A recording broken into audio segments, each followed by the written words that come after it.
Kita persiapkan bacaan kita. Roma 12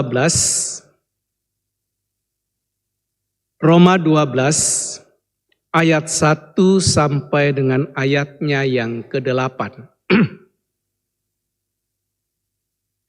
Roma 12 ayat 1 sampai dengan 8.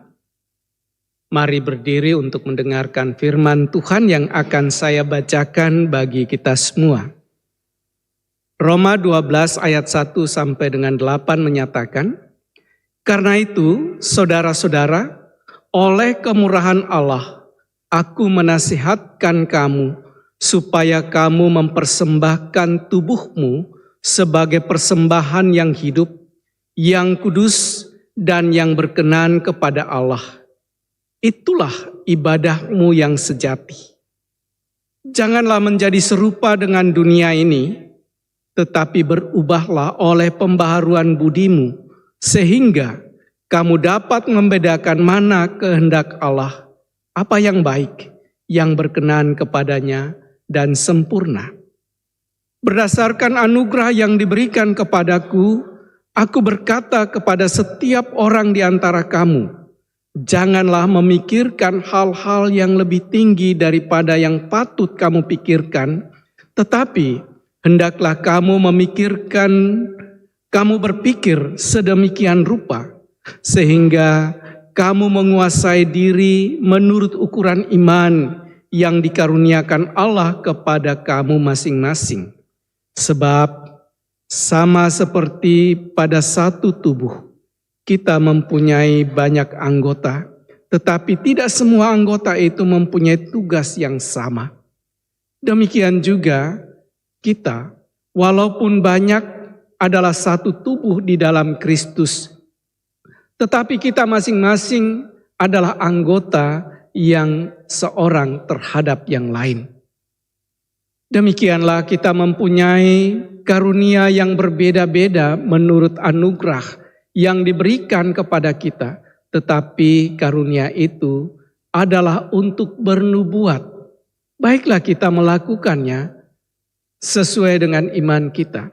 Jika karunia untuk melayani, baiklah kita melayani. Jika karunia untuk mengajar, baiklah kita mengajar. Jika karunia untuk menasihati, baiklah kita menasihati.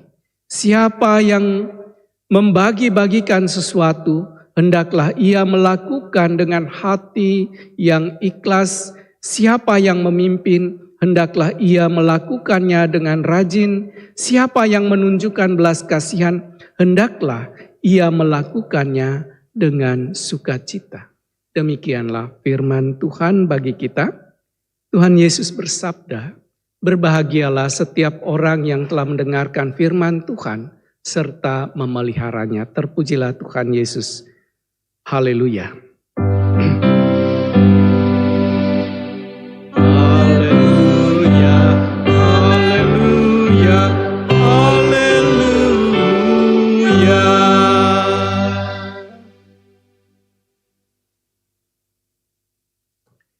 Karena itu, saudara-saudara, oleh kemurahan Allah, aku menasihatkan kamu, supaya kamu mempersembahkan tubuhmu sebagai persembahan yang hidup, yang kudus, dan yang berkenan kepada Allah.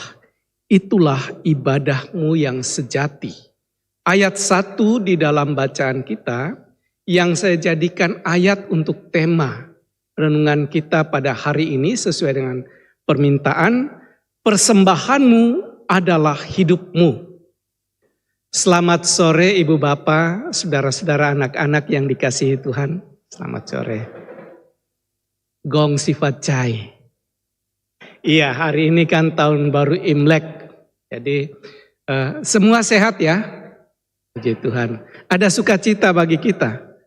Amin. Nah, kalau saya membaca bagian tema kita pada saat ini, maka di situ ada dua hal yang ingin disampaikan. Yang pertama itu menyangkut dengan hidup seseorang, hidup seorang Kristen, hidup orang-orang yang mengikut Yesus. Dan yang kedua perlakuan hidupnya seperti apa. Yang dikatakan di sini adalah persembahan.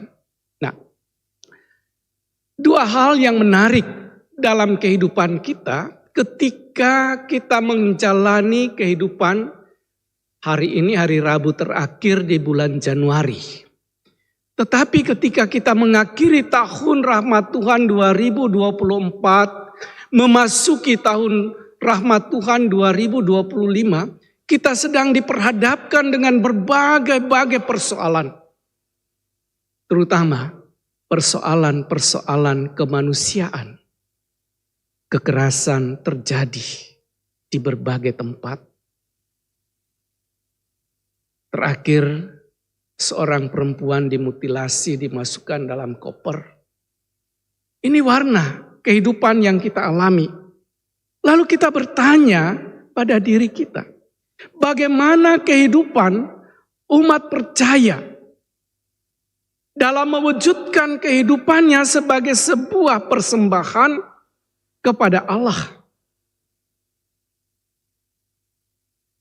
Apakah ketika kita bersama-sama ada dalam kehidupan persekutuan, pelayanan, dan kesaksian, ketika kita ada dalam ibadah-ibadah, lalu otomatis kita hidup berkenan kepada Allah? Belum tentu. Sebab semua yang kita lakukan menunjukkan hidup keseharian kita. Apakah hidup itu berkenan kepada Allah atau hidup itu adalah hidup yang kita jalani seturut dengan keinginan kita? Nah, ini patut kita renungkan bersama-sama untuk menyelami tema kita pada saat ini. Kita bertanya, apa arti hidup kita? Bagaimana kita menjalani kehidupan itu?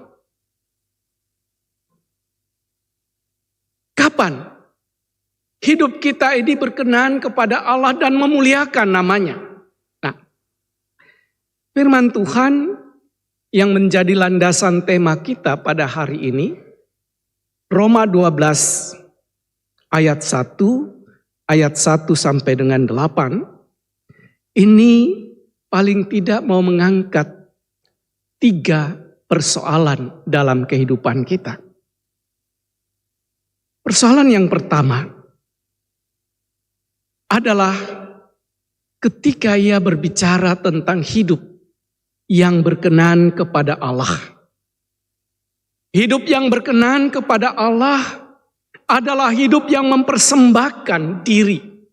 Dikatakan, karena itu saudara-saudara, karena kemurahan Allah, aku menasihatkan kamu untuk mempersembahkan tubuhmu. Mempersembahkan diri, mempersembahkan hidup. Kenapa? Kalau kita baca dalam perikop sebelumnya, pasal 11 ayat 25 sampai dengan 36. Maka Paulus berbicara tentang kehidupan warga jemaat di Roma. Yang walaupun sebagian bukan berakar dari kehidupan keturunan Yahudi, tetapi mereka tetap mendapatkan kasih karunia yang sama dari Allah. Menjadi umat Allah yang dikasihi. Apapun latar belakang mereka. Dari manapun mereka datang, sebagai umat yang dikasihi, umat yang telah menerima anugerah keselamatan di dalam Kristus. Kalau kita berbicara anugerah keselamatan dalam Kristus, maka kita melihat di sana bahwa bagaimana Kristus Yesus mempersembahkan hidupnya, mempersembahkan dirinya untuk kita. Untuk melayakkan kita sebagai anak-anak Tuhan yang diselamatkan. Oleh karena itu, Paulus menasihatkan mereka untuk hidup berkenan kepada Allah. mengarahkan hidup ini untuk kemuliaan Tuhan. Apapun yang mereka kerjakan, apapun yang mereka pikirkan, apapun yang mereka ucapkan, itu semua harusnya bermuara kepada kemuliaan Allah.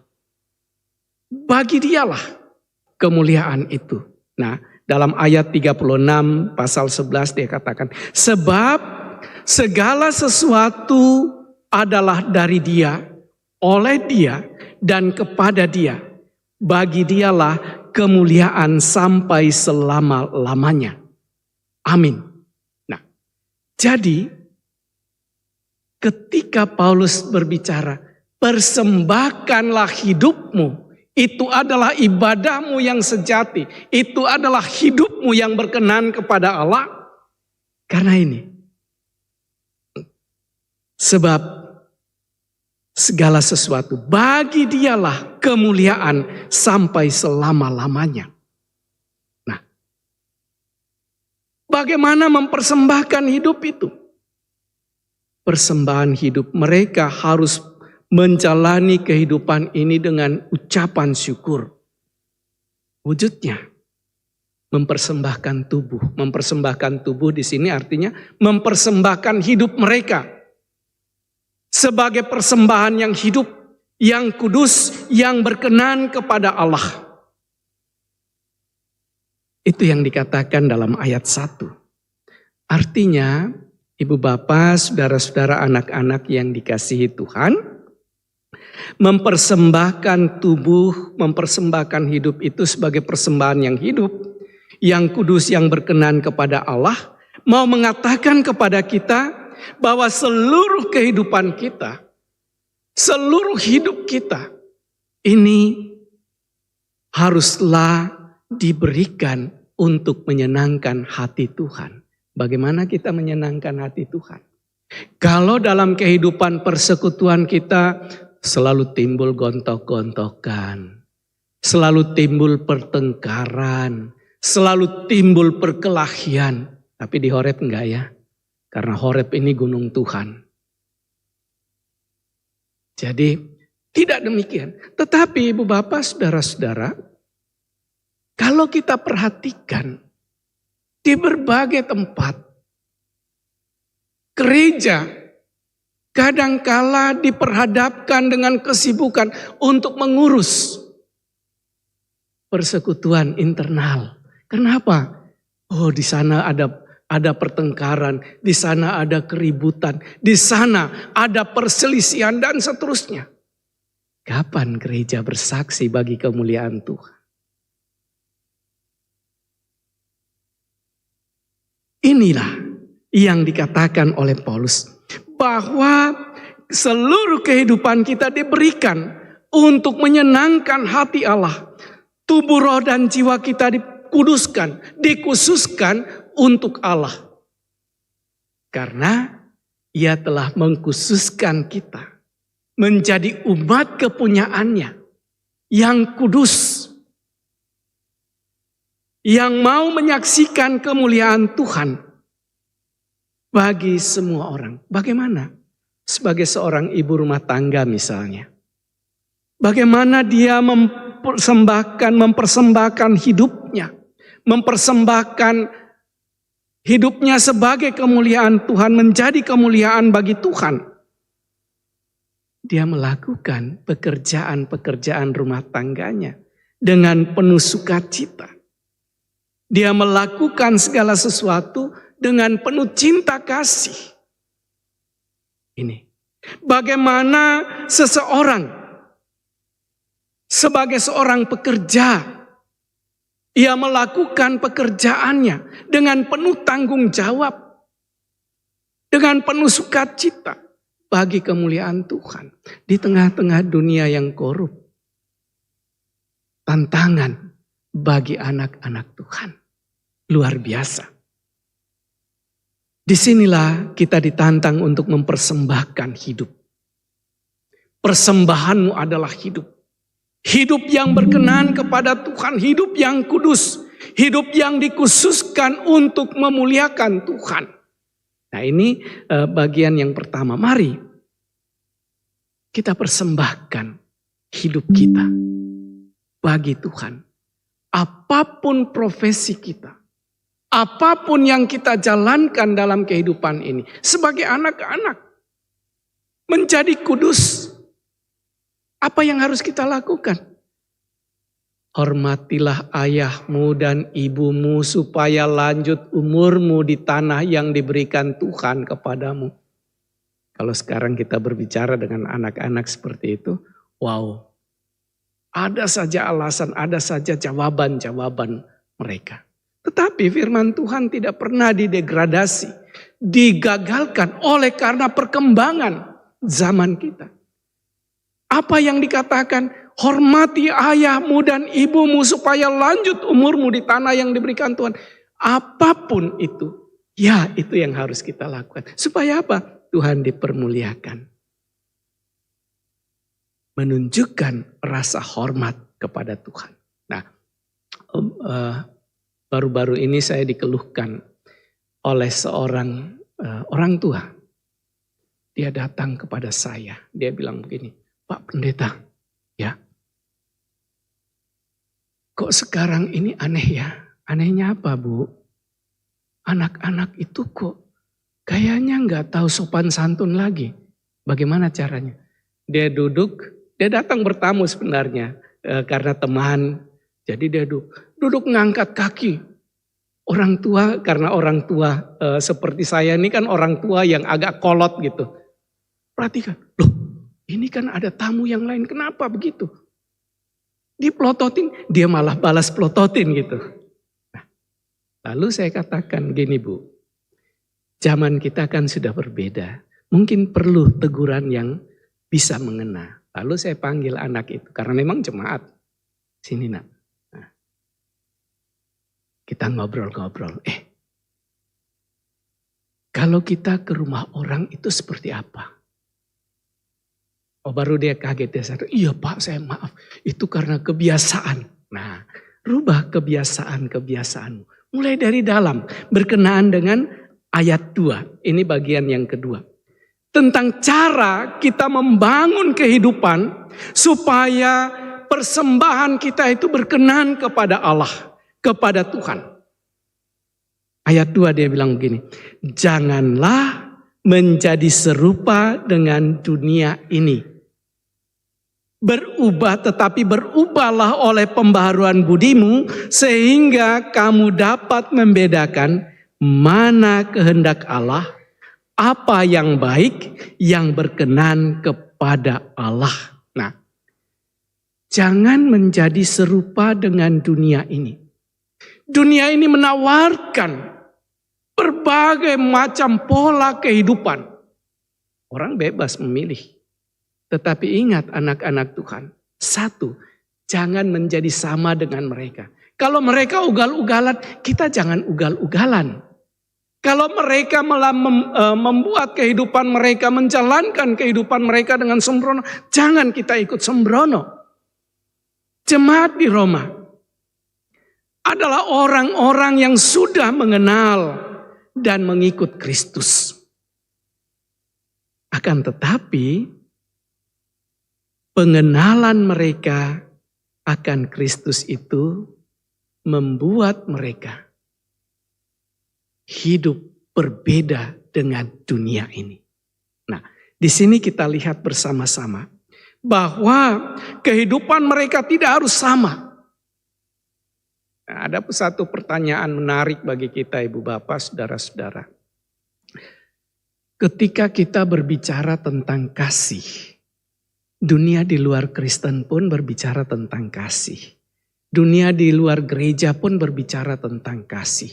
Ketika kita berbicara tentang kebaikan, dunia di luar sana pun berbicara tentang kebaikan. Kalau begitu, apa ya yang membedakan kita, orang Kristen, dengan orang di sana? Kaum humanis, berbicara tentang kasih, tentang kehidupan, kebaikan bagi orang lain. Luar biasa. Apa yang membedakan? Nah, yang membedakan itu satu. Bahwa kasih yang kita lakukan adalah sebuah kasih hasil dari permenungan yang dalam terhadap dari kasih Kristus kepada kita. Allah telah lebih dahulu mengasihi kita, maka kita wajib mengasihi. Kalau dunia melakukan kasih dengan berbagai harapan untuk mendapatkan kebaikan, mendapatkan kasih, gereja tidak perlu menuntut kasih lagi. Walaupun kadang-kadang ibu bapak saudara-saudara, ketika kita melakukan itu kita mendapatkan penolakan. Kita mendapatkan hinaan. Kita mendapatkan berbagai sikap ketidaksukaan kepada kita, kecurigaan dan sebagainya. Tetapi di sini kasih itu harus dilakukan. Karena apa? Ketika Tuhan mengasihi kita, dia tidak melihat bahwa pendeta Irdian ini baik makanya dia kasihi. Enggak. Pendeta Melki itu jelek makanya dia enggak dikasihi. Tidak. Semua sama. Kita semua dalam segala keberadaan dikasihinya dengan kasih yang penuh. Kasih yang tulus, pengorbanannya untuk kita semua. Ini yang Tuhan berikan bagi kita. Oleh karena itu firman Tuhan mau katakan kepada kita, bagaimana caranya kita menunjukkan kehidupan kita supaya hidup kita, persembahan kita ini menunjukkan hidup yang berkenan kepada Allah. Maka jangan jadi serupa dengan dunia ini. Kalau dunia ini penuh dengan berbagai tindakan korup, maka orang-orang Kristen berjalan dalam kebenaran. Kalau dalam pergaulan kehidupan di dunia ini penuh dengan pergaulan yang bebas, bahkan di sana percabulan pun dilegalkan, maka orang-orang Kristen harus mengikuti kehidupan dalam standar iman sebagai orang-orang kudus. Yang dikuduskan. Kudus bukan karena kita baik, tetapi karena dikuduskan oleh Allah di dalam Kristus. Sehingga kita dapat menunjukkan perbedaan sebagai umat Allah. Berbeda dari dunia ini. Hidup dalam dunia ini. Mungkin kita perlu hidup seperti ikan di laut. Ikan di laut berenang di tengah-tengah keasinan air laut yang demikian. Tapi ikan itu tidak menjadi asin ya. Kita beli ikan di pasar hasil pancingan udah asin belum? Kecuali nanti dia diasinkan dengan garam lagi, baru asin. Kita ada di tengah-tengah dunia ini. Dunia yang sama, tetapi kita tidak harus larut dalam kehidupan dunia ini. Tunjukkan kehidupan yang berbeda. Kita perlu menyatakan kehidupan yang kudus. Bagaimana? Firman Tuhan katakan, dalam ayat 2. Berubahlah oleh pembaharuan budimu. Berubah dari dalam. Berubah dari sebuah hasil penghayatan. Sebuah hasil permenungan tentang karya Allah dalam hidup kita. Kalau Allah sudah membuat kita, Kristus sudah membuat kita sedemikian rupa. Tidak sama dengan dunia ini. Apa yang harus kita lakukan? Berubah dari dalam. Pikiran kita, yang tadi mungkin saja pikiran kita itu selalu curiga dengan orang lain. Mungkin pikiran-pikiran kita ini selalu diwarnai dengan berbagai macam kekhawatiran. Mungkin pikiran-pikiran kita ini selalu penuh dengan hal-hal yang negatif. Berubahlah oleh pembaharuan budimu, karena Allah telah membaharuimu di dalam Kristus. Dan inilah yang harus diproses setiap saat dalam Kolose 3 ayat 10. Sebagai manusia baru yang terus menerus diperbaharui. Supaya kita sampai pada kesempurnaan gambar Sang Halik itu. Gambar Allah, imago Dei. Ketika awal mula penciptaan. Ini dalam proses kehidupan kita. Kita perlu melakukannya, berubah berubah di sini mungkin saja bisa kita gambarkan sebagai sebuah metamorfosa. Seperti ulat. Kapan ia menjadi kupu-kupu? Ulat itu menjijikkan awalnya kan. Dia melakukan dalam prosesnya, lalu ia masuk dalam sebuah pertapaan, dalam kepompong.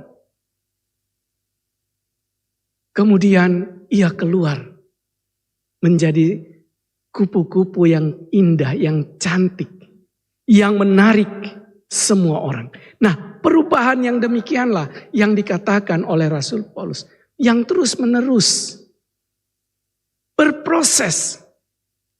Kehidupan lama kita yang menjijikkan, yang tidak baik, terus masuk dalam sebuah proses menjadi kehidupan yang indah dalam pembaharuan budi. Nah, di sini ibu bapak, saudara-saudara, anak-anak yang dikasihi Tuhan, kita belajar sedemikian rupa untuk mengikuti apa yang Tuhan kehendaki dalam hidup kita. Mempersembahkan hidup. Persembahanmu adalah hidupmu. Hidupmu adalah hidup yang berkenan kepada Allah. Hidup yang kudus. Paulus menasihatkan supaya mereka, umat di Roma, supaya kita, umat di sini, terus mengalami pembaharuan itu. Perubahan yang nampak. Perubahan itu nampak dalam kehidupan pribadi kita. Kehidupan yang memuliakan Tuhan. Kadang-kadang begini ibu bapak, saudara-saudara, orang Kristen ini kan selalu saja punya alasan untuk membela diri. Dia udah marah-marah, udah maki-maki orang. Tapi dia bilang, ya saya marah-marah, walaupun suara saya begini, saya kasar, tetapi hati saya baik loh. Benar. Di sini firman Tuhan bilang, berubahlah dari dalam, pembaharuan budi. Tuhan Yesus bilang, apa yang keluar dari mulut itu keluar dari hati kok. Gimana sih? Makanya firman Tuhan katakan, jadilah kamu peramah bukan pemarah. Kan begitu. Orang yang sudah mengenal Tuhan, yang sudah disapa, yang sudah diselamatkan oleh Tuhan Yesus, harus menjadi peramah, disukai, disenangi oleh banyak orang. Kalau disukai, disenangi, Bapak Ibu, anak-anak, gak usah capek-capek pergi menginjili. Kisah Para Rasul 2 ayat 42 sampai 47. Khususnya 46-47. Orang-orang yang menjadi percaya itu, mereka setiap hari berkumpul, memecahkan roti di rumah masing-masing dan makan bersama dengan gembira dan tulus hati, sambil memuji Allah. Lalu apa kata firman Tuhan? Mereka disukai oleh semua orang. Lalu Allah Tuhan menambahkan jumlah mereka dengan orang yang diselamatkan. Gak usah bujuk-bujuk orang. Tunjukkan hidup kita yang telah diperbarui oleh Roh Kudus. Sehingga segala yang kita perbuat itu menunjukkan cinta kasih kemuliaan Allah dalam hidup kita. Kadang-kadang mungkin di tengah-tengah dunia seperti ini kita berbicara demikian adalah sesuatu yang mustahil. Tapi bagi Tuhan tidak ada yang mustahil. Bagi kita Tuhan bilang lakukan saja dulu. Perbuat saja. Jangan khawatir, jangan takut. Kalau Tuhan di pihak kita, siapa yang dapat melawan kita? Tapi kita karena belum melakukan udah takut duluan. Gimana nanti ini, bagaimana itu nanti begini dan begitu. Kita ragu, kita takut. Nah, firman Tuhan mau katakan pada kita, mari merubah kehidupan kita mulai dari mana? Dari dalam. Dari hati kita. Batin yang bersih, pikiran yang bersih, jiwa yang bersih. Melahirkan kehidupan yang baik salah satu semboyan. Waktu saya masih SD, rajin olahraga, ada satu semboyan ini. Min sana in corpore sano. Dalam tubuh yang sehat terdapat jiwa yang sehat. Di sini kita lakukan. Kehidupan gereja pun harus seperti itu. Ini yang mau dikatakan dalam bagian yang ketiga dari firman Tuhan ini. Kita perhatikan ayat 3 sampai ayat 8 agaknya terpisah dengan ayat 1 dan ayat 2. Ayat 1, ayat 2 dia memberikan dasar bagaimana orang itu hidup. Lalu pada ayat 3 sampai dengan 8 ini dia berbicara tentang praktek kehidupan umat manusia. Dia tidak berhubungan secara langsung. Namun Paulus berbicara tentang keberadaan diri orang-orang Kristen di Roma. Antara orang Kristen asal Yahudi, orang Kristen asal Yunani yang sedang bertikai, yang sedang bersitegang dengan berbagai persoalan. Oleh karena itu, Paulus bilang kepada mereka, ingatlah, perhatikanlah bahwa kamu adalah anggota tubuh Kristus. Dalam ayat 5 dia katakan, demikian juga kita walaupun banyak adalah satu tubuh di dalam Kristus. Tetapi kita masing-masing adalah anggota yang seorang terhadap yang lain. Ada keterkaitannya. Bagaimana kita menunjukkan kehidupan kita yang tadi dasarnya itu persembahan kepada Allah, hidupmu berkenan kepada Allah.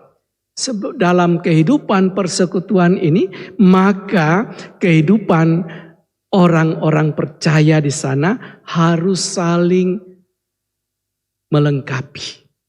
Dengan berbagai macam karunia. Karunia sama semua kedudukannya. Yang bernubuat hendaklah dia bernubuat demi kemuliaan Tuhan. Yang menasehati hendaklah dia menasehati demi kemuliaan Tuhan. Yang mengajar hendaklah dia mengajar demi kemuliaan Tuhan. Yang melayani hendaklah dia melayani untuk kemuliaan Tuhan. Bukan untuk diri saya. Tapi hati-hati. Saya baca sebuah buku yang mengatakan begini.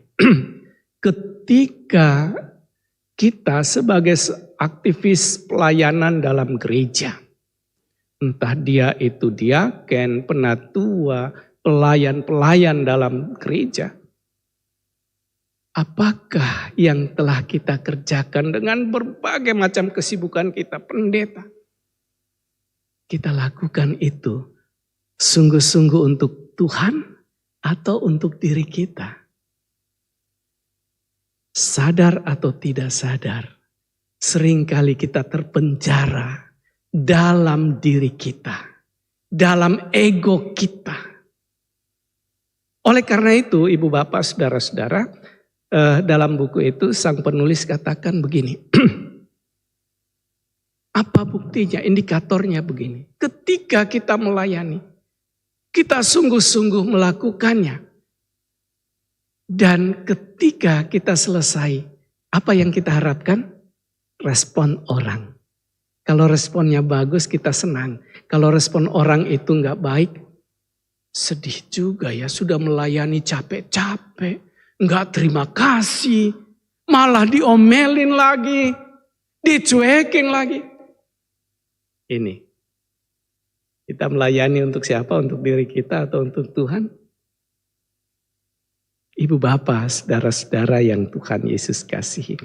Kita bersama-sama ada di sini untuk melayani. Untuk melakukannya bagi kemuliaan Tuhan. Jemaat di Roma mempertanyakan bagaimana dengan orang lain. Nah, kan orang-orang Kristen non-Yahudi ini bertanya. Kan orang-orang Yahudi menolak kasih karunia dalam Kristus. Apa kedudukan mereka? Maka Paulus jawab mereka. Supaya dalam ayat 3 tadi. Janganlah memikirkan hal-hal yang lebih tinggi daripada yang patut kamu pikirkan. Tetapi hendaklah kamu berpikir sedemikian rupa, sehingga kamu menguasai diri menurut ukuran iman. Nah, kadang-kadang kan kita menilai orang lain. Kan dia sudah melakukan begini dan begitu, apa yang harus dia terima? Enggak usah mikirin itu hak Tuhan. Tugasmu adalah menjelmakan imanmu, supaya hidupmu itu berkenan kepada Allah. Dan itu dipersembahkan menjadi kurban. Kalau berbicara tentang kurban, maka ada yang harus dikalahkan dalam diri kita. Apa yang paling sulit dikalahkan dalam diri kita? Ya, ego, gengsi. Kenapa sih orang yang bertikai sulit sekali berdamai gitu? Karena harga diri. Kan begitu. Seorang ibu datang. Pak, saudara saya ini sudah melakukan berkali-kali hal yang sungguh tidak patut. Sakit loh hati. Ya udah ibu maafkan, kita doakan. Apa ibu bilang? Pak, saya sih mau saja maafkan. Tapi, nah kalau sudah ada tapi dengan mimiknya yang seperti itu sampai Tuhan Yesus datang kembali gak akan ada damai. Sakit loh Pak. Gengsi. Kalau sudah gengsi seperti itu, ingat Filipi 2 ayat 6 dan 7. Yang walaupun dalam rupa Allah tidak menganggap kesetaraan dengan Allah itu sebagai milik yang harus dipertahankan. Melainkan telah mengosongkan dirinya dan mengambil rupa seorang hamba menjadi sama dengan manusia. Apa lebihnya kita dari Tuhan Yesus? Dia mengosongkan diri. Datang, Natalnya baru kita lewati. Bahkan kalau masih ada orang Manado di sini kunci tahun nanti tanggal 30 Januari baru dia kunci tahun ya. Peristiwa yang luar biasa itu. Datang di sebuah gubuk, bukan di sebuah istana. Supaya apa? Gembala-gembala yang tidak layak itu tidak bisa datang menghampiri dia. Dengan bebas, dengan sukacita, dengan gembira. Mengosongkan diri, mengalahkan gengsi, harga diri. Yang walaupun setara, kedudukannya sama dengan Allah. Tapi tidak menganggap kesetaraan itu sebagai milik yang harus dipertahankan. Untuk menciptakan damai. Maka di sini kita diminta untuk mengalahkan harga diri kita. Janganlah kamu memikirkan hal-hal yang lebih tinggi daripada yang patut kamu pikirkan.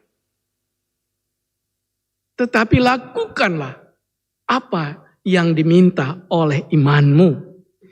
Seturut dengan imanmu kepada Tuhan. Nah di sini ibu bapak, saudara-saudara, anak-anak yang dikasihi Tuhan. Kita patut bersyukur bersama-sama karena karunia Tuhan. Maka sebagai jemaat kita dapat bertumbuh. Sebagai gereja kita masing-masing terpanggil dan dipercayakan untuk menjalankan kehidupan ini. Saling membangun satu dengan yang lain. Janganlah kamu menjauhkan diri dari pertemuan-pertemuan ibadah, kata surat Ibrani 10 ayat 25. Seperti yang dibiasakan oleh beberapa orang. Tetapi mari semakin giat. Supaya apa? Kita saling mengingatkan, kita saling menasihati, kita saling menguatkan. Menjelang hari Tuhan yang mendekat. Nah, di sini firman Tuhan memanggil kita. Untuk kita memberikan persembahan. Persembahan itu bukan rupiahnya. Bukan jumlahnya. Kalau kita tanya jumlahnya, berapa sih yang layak kita berikan pada Tuhan?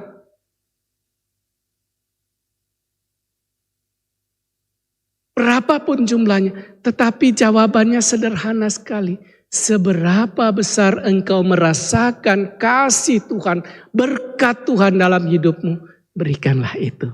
Artinya berikan dengan hati yang penuh sukacita, yang berkenan kepada Tuhan. Bukan menghitung-hitung, tetapi memberikannya sesuai dengan tuntunan iman kita. Kita merasakan kasih setia Tuhan. Maka ketika saya memberikan persembahan dalam bentuk natura ataupun dalam bentuk nominal, itu saya lakukan dengan penuh sukacita. Karena Tuhan sudah memberkati hidup saya. Karena Tuhan sudah berkenan atas hidup saya. Nah, di sini bagaimana kita membangun kehidupan kita. Persembahanmu adalah hidupmu. Menjadi kehidupan Kristen yang sangat dibutuhkan oleh dunia ini. Memuliakan Tuhan, menghadirkan damai sejahtera. Sebagai pelayan-pelayan Tuhan, sebagai hamba-hamba Kristus, sebagai umat milik Tuhan. Persembahkanlah hidupmu bagi kemuliaan Tuhan. Itu adalah ibadahmu yang sejati, yang berkenan kepada Tuhan. Maukah kita melakukannya? Mari kita lakukan. Sebagai jawaban kita untuk memuliakan nama Tuhan. Terpujilah Dia. Amin.